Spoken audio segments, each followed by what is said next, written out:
My name is Sophia Martinez, I'm 28 years old, and the voicemail that shattered my world came while I was sitting in a hospital parking lot, desperately trying to see my dying grandmother one last time. My mother's voice, cold as ice, cut through the phone speaker. "You are not family, don't come back. We're moving on without you." I stared at my reflection in the car window, wondering how the daughter who once helped build our family Christmas traditions had become a stranger they wanted erased from existence. Then I discovered they'd already held my grandmother's funeral without even telling me she had passed. Before we dive into this heartbreaking journey of family betrayal and ultimate redemption, let me know in the comments where you're watching from. Hit that like button if you've ever felt abandoned by people who were supposed to love you unconditionally. And don't forget to subscribe because this story will show you how sometimes the worst betrayals lead to the most powerful comebacks. Trust me, you won't believe what happens next. 6 months before that devastating voicemail, my life in Chicago was everything I'd worked toward building.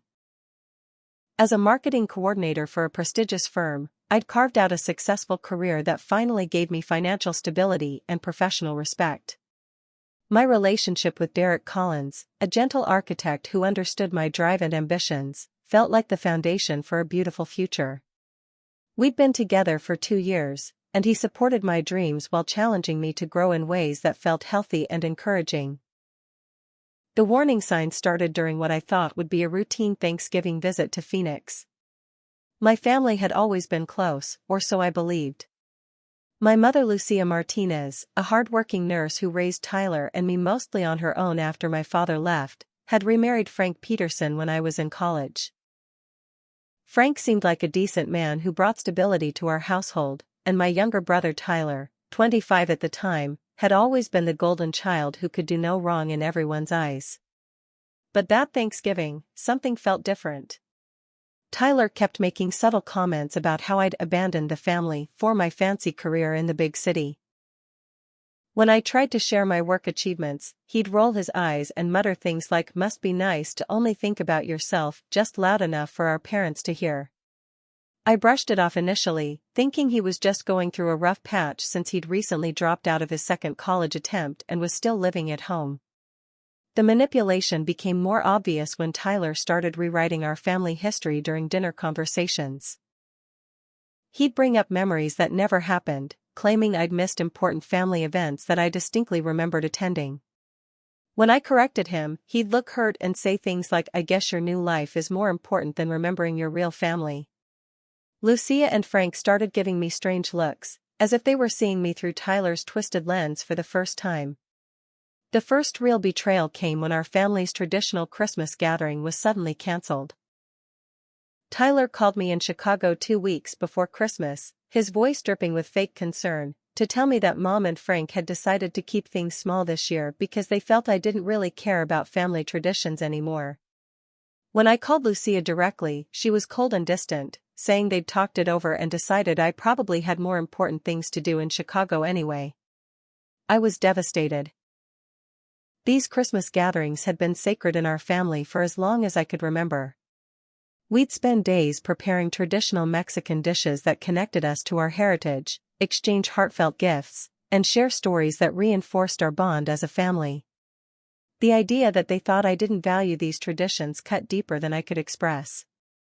When I tried to explain how much the gathering meant to me and offered to handle all the planning and expenses, Lucia's response was ice cold. She told me that Tyler had been right about me changing, that success had made me think I was better than my family, and that maybe it was time we all accepted that I'd moved on from my roots. The conversation ended with her hanging up on me when I started crying, asking her to help me understand what I'd done wrong. Flying back to Phoenix anyway for Christmas, I showed up at our family home with arms full of presents and ingredients to cook our traditional feast. Tyler answered the door with surprise that seemed genuine but felt calculated, telling me that everyone had already made other plans since I'd said I was too busy to come. Of course, I'd never said any such thing. Frank and Lucia were cordial but distant, treating me like an unwelcome guest rather than their daughter coming home for the holidays. That visit, I began to realize Tyler had been systematically poisoning their perception of me for months. Every phone call I thought I'd had with family members had apparently been filtered through Tyler's interpretations. Every text message I'd sent had been reframed as proof of my selfishness or indifference. He'd created a narrative where my success in Chicago was evidence that I'd betrayed my family and forgotten where I came from. The most painful part was watching Lucia, who had sacrificed so much to give Tyler and me opportunities she never had, slowly turn against the daughter who had actually achieved what she'd always dreamed we could accomplish. Tyler's lies were like poison seeping into the foundation of everything I thought I knew about my place in our family. Returning to Chicago after that disastrous Christmas, I threw myself into rebuilding the connection I thought was temporarily damaged. I started calling home twice a week instead of my usual once a week, sending care packages filled with Lucia's favorite coffee and Frank's preferred cigars. I even arranged for flower deliveries on random days just to remind them I was thinking about them. But every attempt at reconnection seemed to make things worse. What I didn't know was that Tyler had positioned himself as the gatekeeper of family communication. When I called, he often answered and would have brief, pleasant conversations with me before saying Mom or Frank were busy or sleeping. He promised to pass along my messages, but apparently, my loving words were translated into proof of my guilt and desperation to buy my way back into their good graces. Tyler's girlfriend Jenny Walsh became his eager accomplice in this campaign of destruction. Jenny, a social media influencer with a modest following and an appetite for drama, saw an opportunity to insert herself into our family dynamics as the supportive girlfriend who understood Tyler's pain over his sister's abandonment. She encouraged his resentment and helped him craft increasingly elaborate lies about my behavior and attitude. Together, they created fake social media posts using photos from my work events and dinners with Derek. They'd screenshot images of me at professional networking dinners or celebrating work achievements and share them in family group chats with captions about how I was flaunting my wealth while family struggles. They made it appear that I was living an extravagant lifestyle, completely oblivious to whatever financial hardships my family might be facing.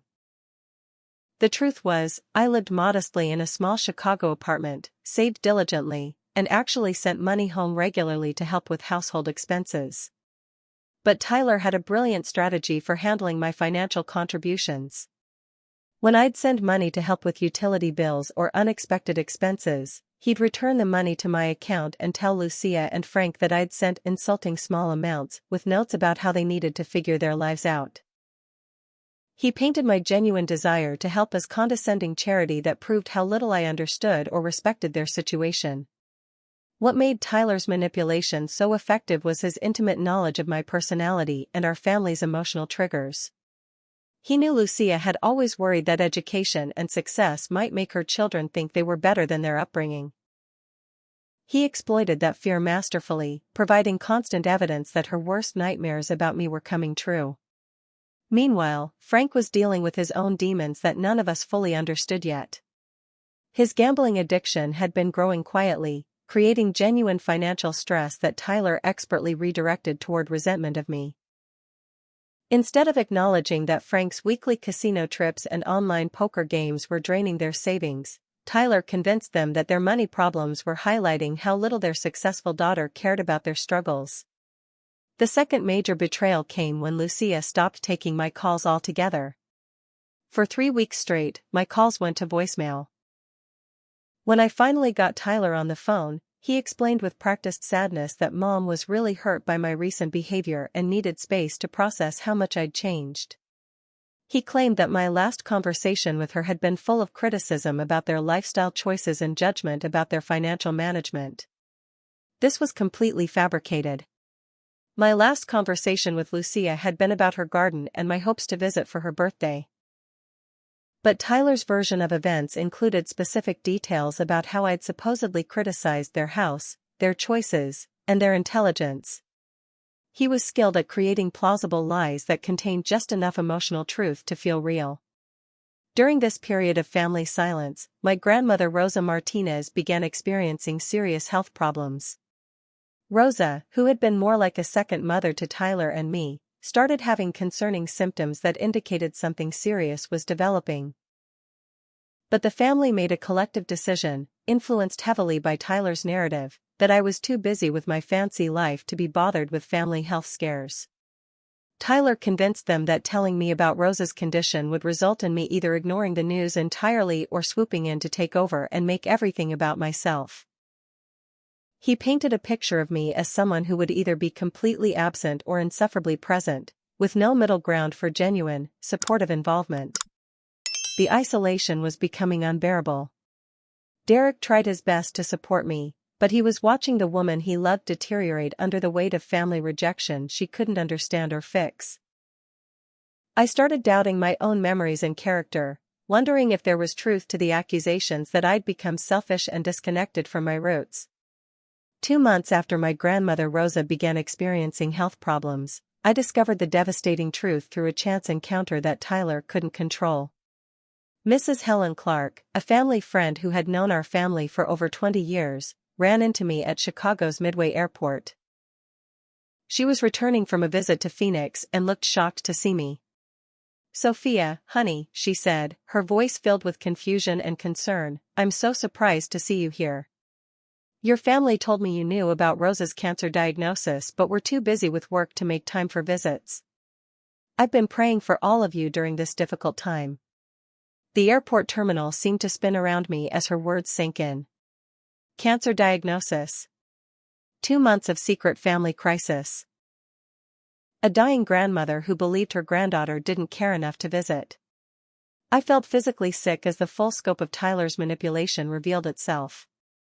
He hadn't just been poisoning my family's perception of me, he'd been systematically excluding me from the most important moments of our lives. Mrs. Clark's face changed as she watched my reaction. She immediately understood that I'd been kept in the dark, and her maternal instincts kicked in. She told me that Rosa was receiving treatment at Phoenix General Hospital but that the cancer was aggressive and the prognosis wasn't good. The family had been taking turns staying with her, and Tyler had positioned himself as the devoted grandson who was sacrificing everything to care for his beloved grandmother. I booked the next flight to Phoenix, my hands shaking as I tried to process the enormity of what Tyler had done. During the flight, I called every family member I could think of, but none of them answered my calls. By the time I landed in Phoenix, I realized that Tyler had probably already alerted everyone that I was coming and prepared them for my arrival with whatever lies would make my presence seem selfish and disruptive. When I arrived at what I thought was Rosa's hospital, I discovered that the family had moved her to a different facility without updating me. The staff at Phoenix General couldn't provide information about her location due to privacy laws, and my frantic calls to family members continued to go unanswered. I drove to our family home, knowing that confronting Tyler directly was my only option for finding my grandmother. Tyler answered the door with an expression of surprise that was so perfectly crafted I almost believed it was genuine. "Sophia," he said, opening the door wider as if welcoming me warmly, "I can't believe you finally made it. We've been wondering when you'd find time to visit Grandma Rosa. She's been asking about you." His performance was masterful. In front of Frank and Lucia, Tyler played the role of the loving brother who was thrilled to see his successful sister finally prioritizing family. But his words were carefully chosen to reinforce the narrative that I'd been absent by choice rather than excluded by design. Lucia's reaction was the most heartbreaking part of this reunion. My mother, who had once been my closest confidant and biggest supporter, looked at me with disappointment and exhaustion. "I'm glad you're here, Sophia," she said, her voice carrying undertones of judgment, "though I wish it hadn't taken Rosa getting this sick for you to make time for us." The accusation hit me like a physical blow. I tried to explain that I'd only just learned about Rosa's condition, but Tyler smoothly interrupted with concern about how stressful this whole situation had been for everyone. He suggested that maybe this wasn't the time for family drama, that Rosa needed all of us to focus on her well-being rather than rehashing communication problems. When I demanded to know why no one had told me about Rosa's diagnosis, Frank spoke up with information that could only have come from Tyler. He said they'd decided as a family that I had enough on my plate with my career and relationship, and they didn't want to burden me with problems I couldn't solve anyway. Tyler had convinced them that my absence was actually a kindness, protecting me from stress that might interfere with my important work. The third betrayal was discovering that Tyler had been telling Rosa I was too busy to visit her.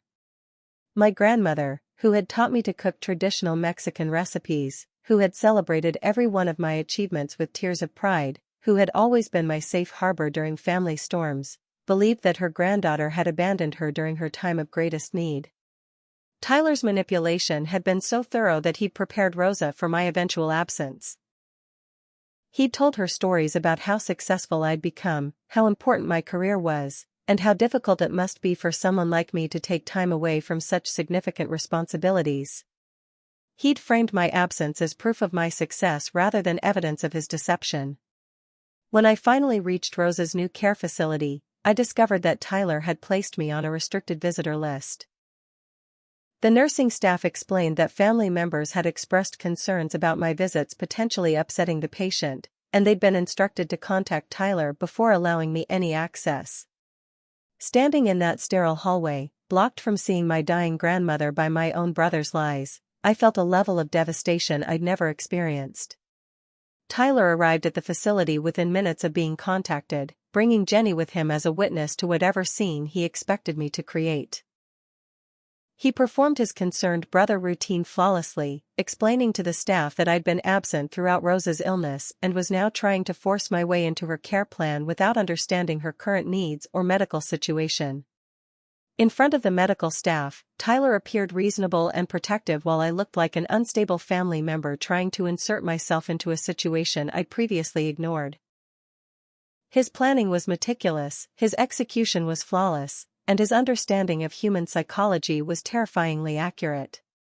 Tyler's control over Rosa's medical care became the foundation for his most devastating attacks on my character and place in our family. Using his position as the primary caregiver and medical contact, he created a narrative where I was not just absent but actively harmful to Rosa's recovery process. He told the medical staff and our extended family that my sudden appearance was causing Rosa confusion and agitation, potentially compromising her treatment. Behind the scenes, Tyler was weaving an increasingly complex web of lies that reached far beyond our immediate family. He contacted our cousin Maria Santos in Los Angeles and our uncle Carlos Martinez in Tucson, presenting himself as the devoted grandson who was desperately trying to hold our family together while Rosa battled cancer.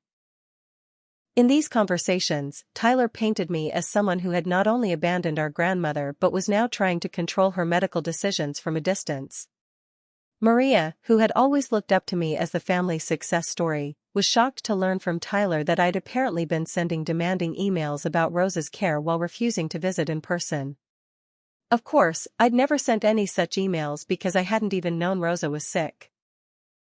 But Tyler had crafted fake communications using details about my personality and writing style that made these fabricated messages seem authentic.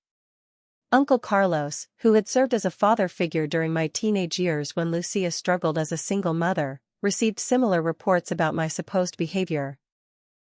Tyler told him that I'd been critical of the family's choice of medical facilities, demanding they move Rosa to more expensive care that they couldn't afford while refusing to contribute financially to her treatment. The fourth major betrayal came when extended family members began blocking me from family group chats and excluding me from gatherings organized to support Rosa. Maria called me directly to express her disappointment, saying she'd never expected me to become so cold and calculating. When I tried to explain that Tyler had been lying about my knowledge and involvement, she interpreted my confusion as manipulation. Tyler warned us, "You might try to make yourself look like the victim," Maria said, her voice heavy with disappointment. "He said you've been doing this for months, denying conversations and commitments when people call you out. Sophia, I love you, but Rosa doesn't need this kind of stress right now." Tyler had prepared them for my denials. He'd predicted exactly how I would respond to accusations of abandonment and selfishness, framing my genuine confusion and desperation as evidence of my dishonesty. Every time I tried to defend myself, I was unknowingly following a script Tyler had already shared with family members as proof of my manipulative nature. During this period, I was experiencing something close to a complete psychological breakdown. The isolation was suffocating, but worse than loneliness was the growing doubt about my own character and memories. Tyler's lies were so detailed and consistent that I began wondering if there was some truth to his accusations. Had I really become as selfish as they believed? Was my success actually evidence that I'd lost touch with my values? Derek watched me deteriorate with increasing concern. He tried to provide perspective, pointing out the timeline inconsistencies and emotional manipulation, but even his support began to feel strained. The woman he'd fallen in love with was confident, driven, and emotionally stable. The person crying herself to sleep every night, obsessing over family rejection, and doubting her own reality was someone he didn't know how to help. Tyler's strategy during this phase was to make me look increasingly desperate and unstable. He encouraged family members to share stories about my strange behavior with each other, creating an echo chamber where every interaction with me was filtered through expectations of my selfishness and desperation. When I sent heartfelt letters to Rosa, Tyler intercepted them and told her I was trying to manipulate her emotions. When I attempted to send flowers, he returned them and told the family I was trying to buy forgiveness. The most insidious part of Tyler's manipulation was how he'd learned to use my genuine love for our family against me. He knew that my desperate attempts to reconnect would make me appear needy and manipulative to family members who believed I'd been absent by choice. Every expression of love became evidence of my guilt. Every attempt to explain became proof of my dishonesty. Jenny continued to play a crucial supporting role in documenting my supposed instability. She recorded phone conversations where I sounded emotional and confused, editing them to remove context and make me appear unhinged. She created social media posts expressing sympathy for Tyler's burden as the only child, caring for both Rosa and the emotional damage I was causing the family. Meanwhile, Tyler began implementing his real agenda, positioning himself to inherit Rosa's modest but significant assets. Rosa owned a small house in Phoenix that had appreciated considerably over the decades, and she had savings from a lifetime of careful financial management. Tyler convinced the family that Rosa needed him to help manage her finances during her illness, and he gradually gained access to her accounts and legal documents. Frank's gambling addiction was reaching a crisis point during this same period, though Tyler expertly managed this information to his advantage. Instead of acknowledging Frank's destructive behavior, Tyler framed the family's financial stress as another example of how my absence was harmful. He suggested that my selfishness was forcing Frank to make desperate financial decisions to cover expenses I should have been helping with. The fifth betrayal came when Tyler successfully convinced Frank and Lucia that I'd actually stolen money from a family emergency fund years earlier. This was completely fabricated, but Tyler had created financial documents that seemed to prove I'd taken money that was meant for family emergencies and used it for my college expenses. In reality, I'd contributed to that fund and taken out a student loan for college, but Tyler's fake documentation told a different story. Tyler's lawyer friend Brian Hoffman helped create convincing paperwork that supported this theft narrative. Brian was a small-time attorney who specialized in personal injury cases but was willing to help Tyler fabricate financial documents in exchange for the promise of handling Rosa's estate planning. Together, they created a paper trail that made me look like a thief who had stolen from my own family. By this point, my family believed I was not only uncaring and selfish but also dishonest and criminal. Tyler had systematically destroyed every positive memory they had of me, replacing their love with disgust and disappointment. I was facing complete isolation from everyone I'd ever considered family, and I was beginning to lose faith in my ability to survive this level of rejection and betrayal. Rosa's condition deteriorated rapidly as winter turned to spring, and with it, my desperation reached levels that threatened my sanity and safety. I hired Catherine Brooks, a family law attorney in Phoenix, hoping that legal intervention might give me some way to see my dying grandmother. Catherine was a sharp, compassionate lawyer in her 40s who specialized in elder care issues and family disputes.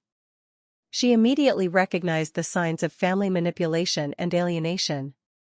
Catherine's initial investigation revealed several troubling aspects of Tyler's control over Rosa's care.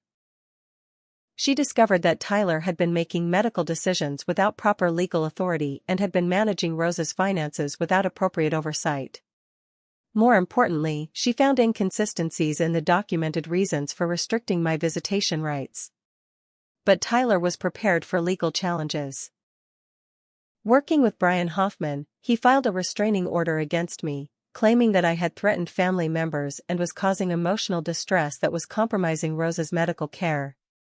The restraining order petition included Jenny's edited video recordings of our family confrontations, the fake financial documents suggesting I'd stolen from the family, and sworn statements from Frank and Lucia describing my supposedly threatening behavior.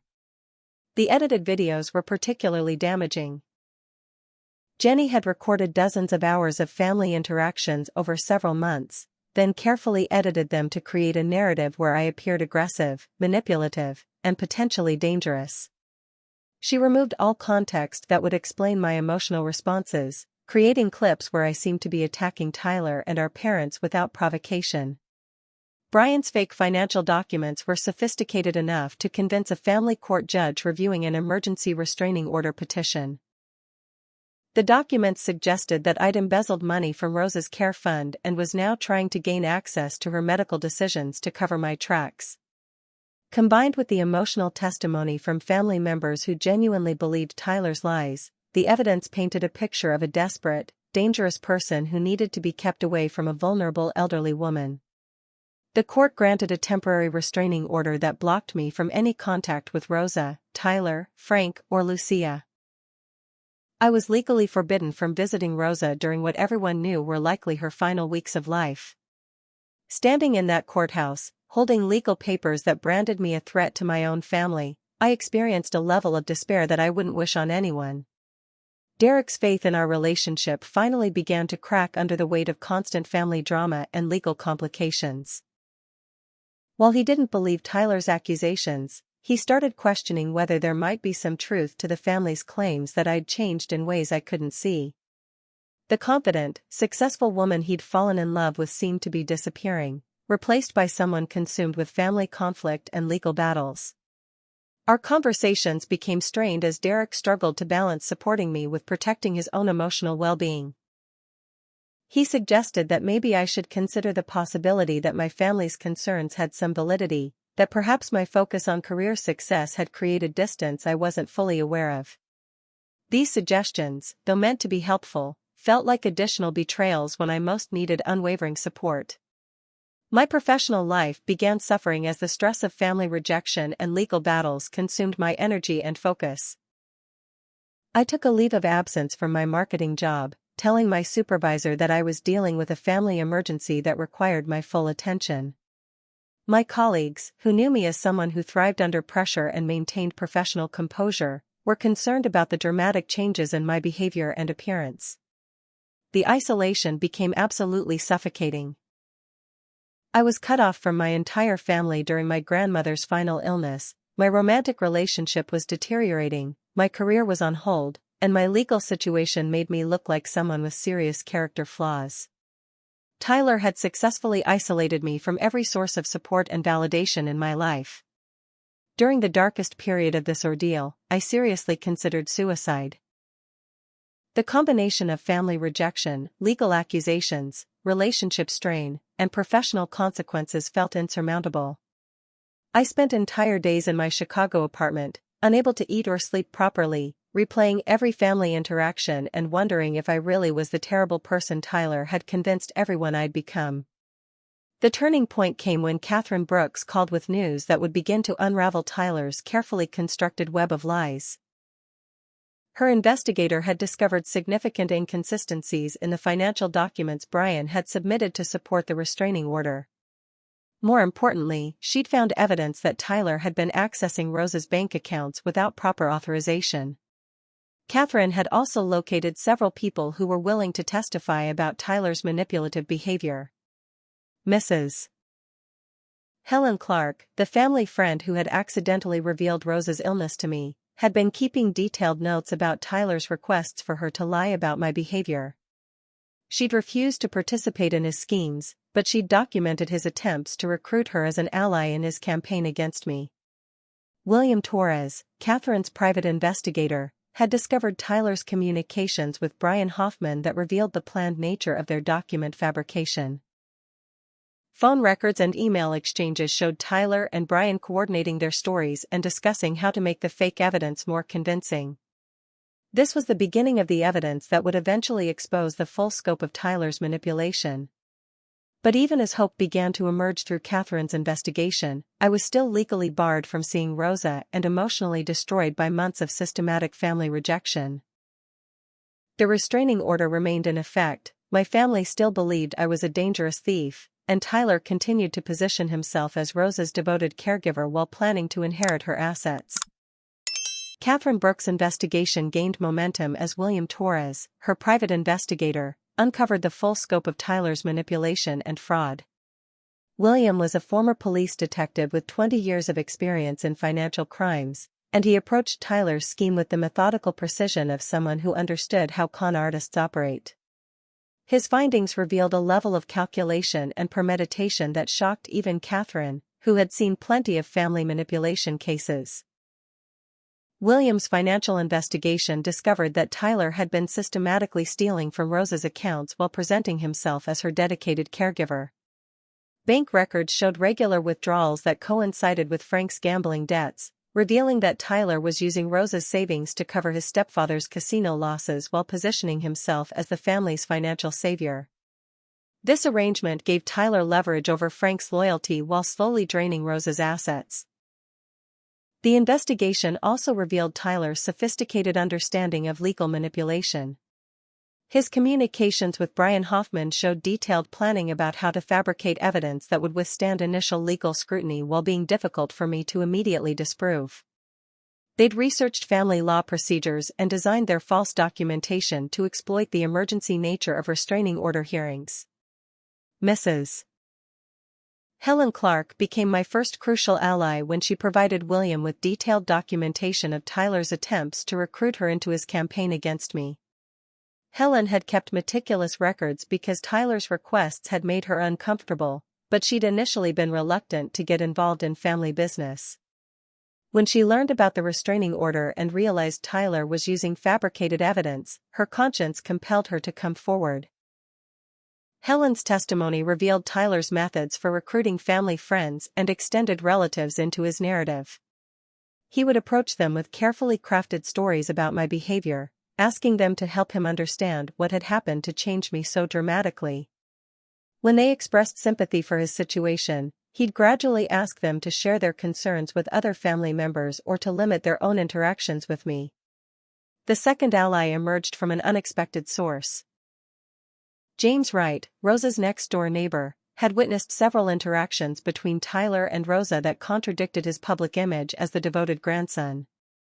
James had seen Tyler screaming at Rosa when she asked about my absence, threatening to move her to a facility where she wouldn't be able to receive visitors if she continued causing problems by asking about me.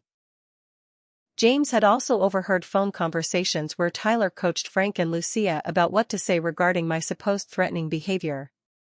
These conversations took place in Rosa's backyard, where James could hear Tyler practicing different versions of events with family members until they could repeat his preferred narrative convincingly. William's technical investigation uncovered Jenny's unedited video files, which told a completely different story than the edited version submitted to the court. The full recordings showed Tyler provoking confrontations, family members expressing confusion about his accusations against me, and conversations where Tyler admitted to intercepting my communications. Jenny had kept the unedited files as insurance, not realizing they would eventually expose the manipulation she'd helped create. Catherine's legal strategy focused on dismantling the restraining order by proving it was based on fabricated evidence, but she also began building a broader case that would expose Tyler's financial crimes and protect Rosa's remaining assets. Her investigation revealed that Tyler had forged Rosa's signature on several financial documents and had been using her power of attorney in ways that violated his legal responsibilities. The breakthrough came when Brian Hoffman, realizing that his law license was at serious risk, decided to cooperate with Catherine's investigation. Brian provided detailed information about how he and Tyler had fabricated the financial documents, including the fake evidence suggesting I'd stolen from family emergency funds. He also revealed Tyler's broader plan to have Rosa declared incompetent so he could gain complete control over her assets. Derek began to understand the true scope of what I'd been facing when Catherine shared some of the evidence with him. Seeing the fabricated documents, edited videos, and documented lies helped him realize that my emotional breakdown wasn't evidence of character flaws but a rational response to sophisticated psychological abuse. His guilt over doubting me led to renewed commitment to our relationship and active support for the legal battle ahead. Catherine also connected me with resources for people dealing with family alienation and psychological manipulation. Through a support group for estranged family members, I met others who had experienced similar campaigns of systematic character destruction. These connections helped me understand that my experience wasn't unique and that Tyler's tactics followed recognizable patterns used by skilled manipulators. The support group also provided practical strategies for maintaining mental health while fighting legal battles against family members. Other group members shared their experiences with false accusations, fabricated evidence, and the psychological toll of being systematically isolated from people they loved. Their validation and advice gave me strength to continue fighting when the legal process felt overwhelming. William's investigation expanded to include Tyler's financial relationships and discovered his connections to other questionable schemes. Tyler had been involved in insurance fraud related to a car accident, had falsified employment records to qualify for credit cards, and had used multiple family members' identities for various financial applications. This pattern of deceptive behavior provided important context for understanding his campaign against me. As evidence mounted against Tyler, Catherine began preparing for a comprehensive legal challenge that would address both the fabricated restraining order and Tyler's financial crimes against Rosa. The strategy required careful timing because Rosa's deteriorating health created urgency around ensuring she could see me before she passed away, while also protecting her assets from further theft. The court hearing to challenge the restraining order became the first public forum where Tyler's lies faced serious scrutiny. Catherine had spent weeks preparing a presentation that systematically dismantled every piece of evidence Tyler and Brian had submitted. The hearing was scheduled for a Tuesday morning in April, and I remember feeling terrified that Tyler's performance abilities would convince the judge even in the face of contradicting evidence. Catherine's presentation began with the financial evidence showing Tyler's unauthorized access to Rosa's accounts.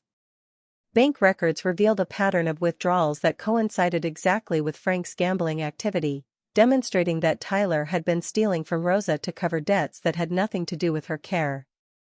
The judge was visibly disturbed by evidence showing that Tyler had been systematically draining a dying woman's savings while positioning himself as her devoted caregiver. Brian Hoffman's testimony proved devastating to Tyler's case. Brian had agreed to cooperate fully in exchange for avoiding criminal charges related to the fabricated documents. His detailed description of how he and Tyler had created fake financial records, including the false evidence of my supposed theft, revealed the premeditated nature of their scheme. Brian's familiarity with legal procedures had made their fabrications sophisticated enough to initially fool the court. The presentation of Jenny's unedited video files created visible shock in the courtroom. The full recordings showed Tyler deliberately provoking confrontations, coaching family members about what to say regarding my behavior, and explicitly discussing how to manipulate evidence to support the restraining order. In one particularly damaging recording, Tyler could be heard telling Jenny that he needed to make Sophia look crazy so the family would support his control over Rosa's estate. Judge Patricia Hernandez expressed serious concerns about the evidence of systematic manipulation and fraud. She noted that the case represented a troubling example of how restraining order procedures could be weaponized by manipulative family members to achieve financial and emotional control. Her comments during the hearing suggested that she was considering not only dismissing the restraining order but also referring the matter for criminal investigation. Tyler's response to the emerging evidence revealed his true character in ways that his careful public persona had previously hidden. When confronted with recordings of his own voice discussing the fabrication of evidence, Tyler became aggressive and threatening rather than apologetic or defensive. His mask of concerned family devotion slipped completely, exposing the calculating manipulator underneath. Meanwhile, Rosa's health had declined to the point where medical staff expected she might not survive another week. Mrs. Helen Clark had been secretly visiting Rosa and gradually revealing the truth about Tyler's lies. When Rosa learned that I had never abandoned her, that Tyler had been intercepting my communications and blocking my visits, her grief over our lost time was overwhelming. Rosa's temporary improvement came from the emotional relief of understanding that her granddaughter still loved her. The nursing staff noted that her spirits lifted significantly when she learned I'd been fighting to see her throughout her illness. Rosa immediately asked to see me and began making plans to change her legal documents to reflect the truth about Tyler's behavior. The family dynamics began shifting as evidence of Tyler's manipulation became undeniable. Maria Santos called me directly to apologize after Catherine shared some of the evidence with extended family members. Maria's guilt over believing Tyler's lies led to angry confrontations with him about the years of deception and the pain he'd caused by separating our family during Rosa's final illness. Uncle Carlos had a similar reaction when he learned about the fabricated financial documents and Tyler's theft from Rosa's accounts. Carlos had been one of Tyler's strongest supporters, believing that Tyler was sacrificing his own life to care for Rosa while dealing with an ungrateful sister. Learning that Tyler had been stealing from Rosa while manipulating the family's emotions created a level of betrayal that Carlos struggled to process. Frank's role in the deception became more complicated as evidence revealed both his victimization by Tyler and his complicity in the lies. Frank's gambling addiction had made him vulnerable to Tyler's manipulation, but he had also actively participated in spreading false stories about my behavior. His shame over being manipulated combined with guilt over enabling Tyler's lies created a complex emotional situation that would take time to resolve. Lucia's reaction was the most heartbreaking aspect of the truth emerging. My mother's realization that she'd been systematically manipulated into rejecting her own daughter created grief that went beyond simple apology. She'd lost years of relationship with me based on lies, and she'd failed to protect Rosa from financial abuse because she'd believed Tyler's manipulation over her own maternal instincts. Jenny's abandonment of Tyler became complete when she realized the potential criminal consequences of their actions. Jenny had initially been motivated by drama and attention, but she hadn't fully understood the legal implications of fabricating evidence for court proceedings. Her cooperation with Catherine's investigation provided additional evidence about Tyler's planning and premeditation. The restraining order was dismissed with strong judicial criticism of Tyler's abuse of legal procedures. Judge Hernandez ordered immediate investigation into criminal charges related to elder abuse, financial fraud, and perjury. Tyler was also ordered to provide complete accounting of all financial transactions involving Rosa's accounts, and his access to her finances was immediately terminated. My reunion with Rosa took place on a Thursday afternoon in late April, in a small care facility room filled with afternoon sunlight and the quiet sounds of medical equipment. Rosa looked frail and diminished, but her eyes lit up with unmistakable love when she saw me walk through the door. We held each other and cried for nearly an hour, mourning the time Tyler's lies had stolen from us and celebrating the love that had survived his attempts to destroy it. Rosa's voice was weak, but her words were crystal clear as she apologized for believing Tyler's manipulation.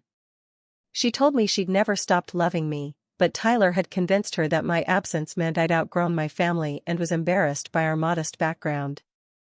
She'd been heartbroken by what she believed was my rejection, but she'd tried to accept it because Tyler had made it seem like the natural consequence of my success. During our conversation, Rosa revealed additional details about Tyler's manipulation that even Catherine's investigation hadn't uncovered. Tyler had been systematically isolating Rosa from other family members and friends, telling her that people were busy with their own lives and didn't want to be burdened with visiting a sick elderly woman. He'd convinced her that he was the only family member who truly cared about her well-being. Rosa also disclosed Tyler's financial manipulation, which was more extensive than bank records had revealed. Tyler had convinced her to give him power of attorney by claiming that I was planning to take control of her finances from Chicago, potentially forcing her into an expensive care facility she couldn't afford. He presented himself as her financial protector while systematically stealing her savings. Tyler's desperation reached new levels when he realized that Rosa was changing her legal documents to reflect the truth about our relationship. In a final, desperate gambit, Tyler attempted to have Rosa declared mentally incompetent, claiming that her desire to reconcile with me was evidence of cognitive decline caused by her illness. He argued that Rosa was being manipulated by me and that her previous rejection of me had been more rational than her current desire for reconciliation. This legal maneuver required Tyler to present medical evidence of Rosa's cognitive decline, but her medical team found no such evidence. Rosa's cancer affected her physical strength but had not impacted her mental clarity or decision-making abilities. Tyler's attempt to have her declared incompetent actually backfired by demonstrating his willingness to destroy Rosa's dignity and autonomy to maintain control over her assets. Catherine's presentation of evidence to the extended family created a comprehensive reckoning with Tyler's years of manipulation. The fake financial documents, edited videos, stolen money, and documented lies painted a picture of systematic emotional and financial abuse that shocked family members who had believed Tyler's victim narrative. The evidence was so overwhelming that denial became impossible. The family confrontation took place at Frank and Lucia's house on a Saturday morning in early May. Catherine had advised against my participation, but I insisted on being present when Tyler was confronted with the full evidence of his crimes.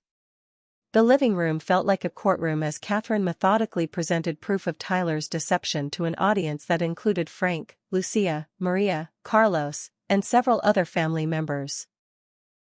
Tyler's initial response was to continue his manipulation tactics, claiming that I had bribed people to fabricate evidence against him.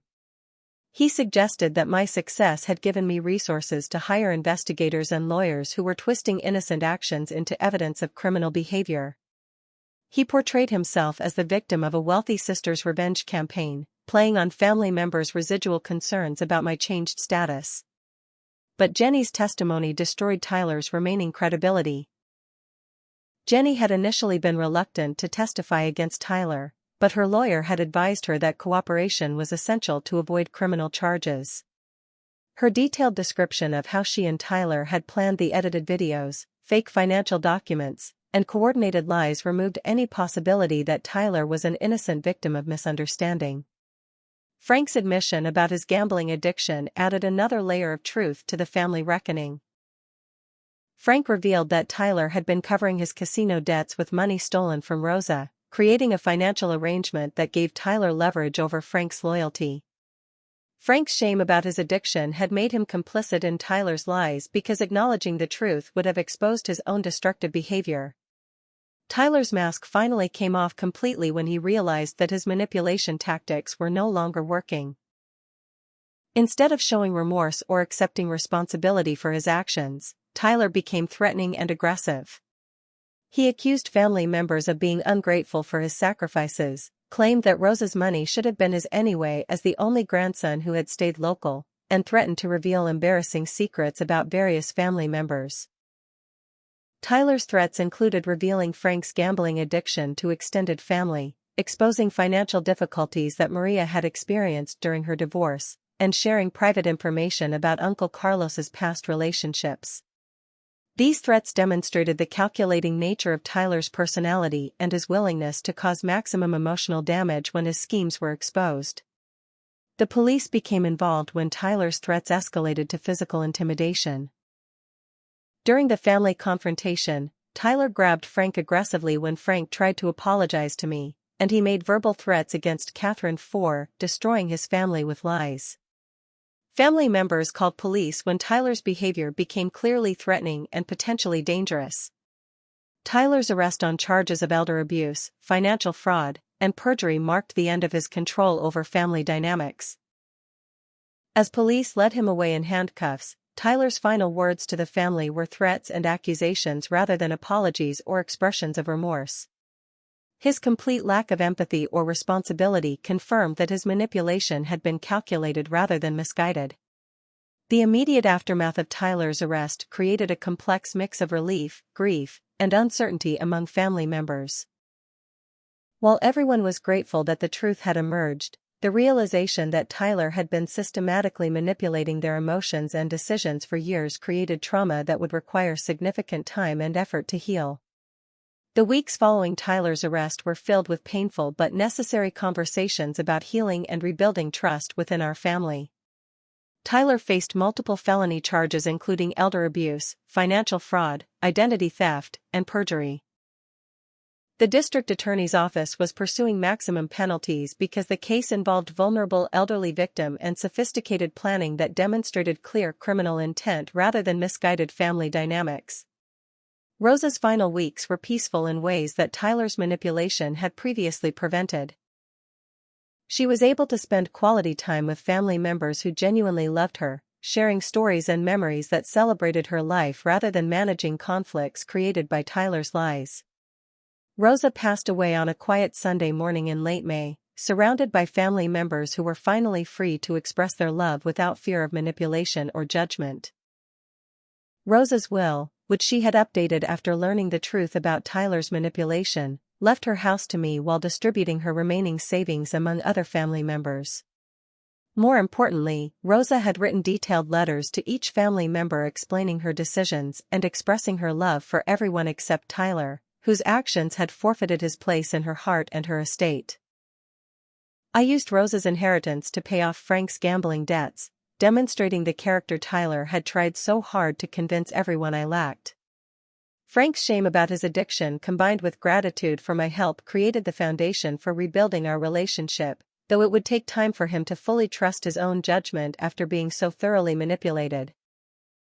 Lucia's healing process was the most complex because she carried guilt not only for believing Tyler's lies but also for failing in her maternal duty to protect both her children. My mother had always prided herself on understanding her children's characters, and Tyler's successful manipulation made her question her fundamental abilities as a parent and person.